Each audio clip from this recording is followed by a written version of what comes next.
See, motivation is of two types, external motivation and internal motivation. External motivation में you're dependent on an external reward. For example, मैं आपसे कहूँ कि अगर आप टेस्ट में अच्छे मार्क्स लेकर आए तो मैं आपको वो चॉकलेट दूंगी. Now chocolate is an external reward जिसके लिए आप मेहनत करोगे और टेस्ट में अच्छे मार्क्स लाने की कोशिश करोगे. Second, which is internal motivation, जो कि अंदर से होता है. आप उसमें किसी भी external reward पर dependent नहीं होते हो.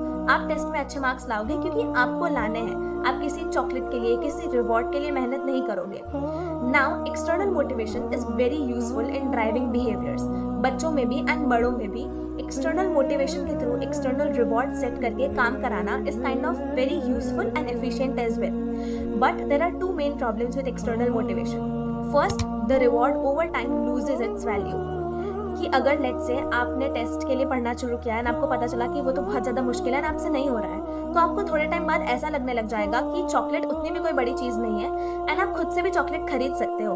टेस्ट में अच्छे मार्क्स लाकर ही चॉकलेट मिलेगी आपको, ऐसा कुछ ज़रूरी नहीं है. मतलब जो रिवॉर्ड था उसने अपनी वैल्यू लूज कर दी है, अब वो उतना इंपॉर्टेंट और उतना अच्छा नहीं लगेगा.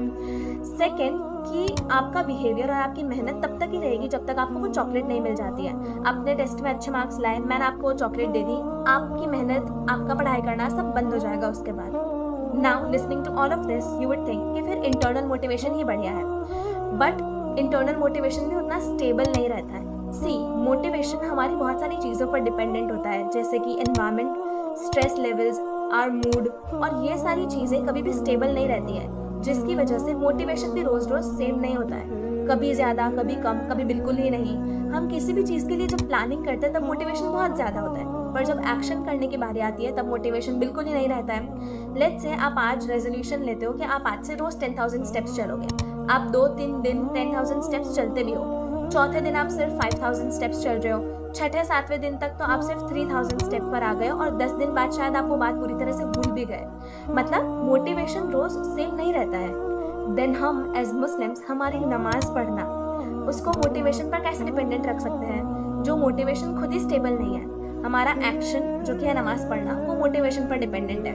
अब मोटिवेशन जो खुद ही स्टेबल नहीं है तो उसके ऊपर जो नमाज डिपेंडेंट है हमारी, वो कैसे स्टेबल रहेगी. नमाज जो हम पर हर हाल में फ़र्ज है, उसको हम मोटिवेशन जो कि खुद स्टेबल ही नहीं है उस पर कैसे डिपेंडेंट कर सकते हैं. दैट इज़ वाई अपनी नमाज को मोटिवेशन पर डिपेंडेंट करना would not be a very smart move. Motivation stable नहीं है, but guess what stable? Habits, routines, systems. See, आप रोज उठ के ब्रश करते हो, क्या आपको उसके लिए रोज मोटिवेशन की जरूरत है? नहीं, because it's a habit, it's something that you do daily. एक ही लोग कहते हैं कि एक बार मुझे अटैचमेंट फॉर्म हो जाएगी नमाज से, फिर तो मैं रोज नमाज पढ़ूंगी, मेरी अपने आप हैबिट फॉर्म हो जाएगी एक बार मुझे अटैचमेंट फॉर्म हो गई तो. बट द थिंग इज कि इसका एक्चुअली उल्टा होता है. आपको कोई चीज़ रोज रोज करनी पड़ेगी in order to make attachment with it. ऐसे नहीं होता कि पहले अटैचमेंट हो और फिर आप वो काम रोज रोज करोगे.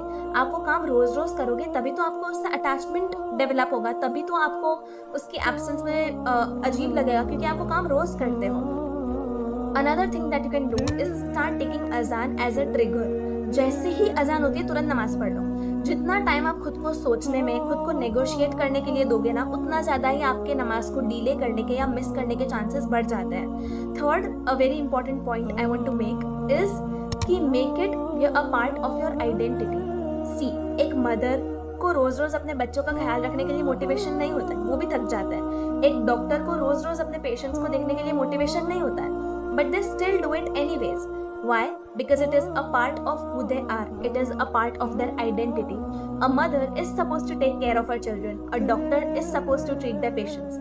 Then we as a Muslim are supposed to pray 5 times a day.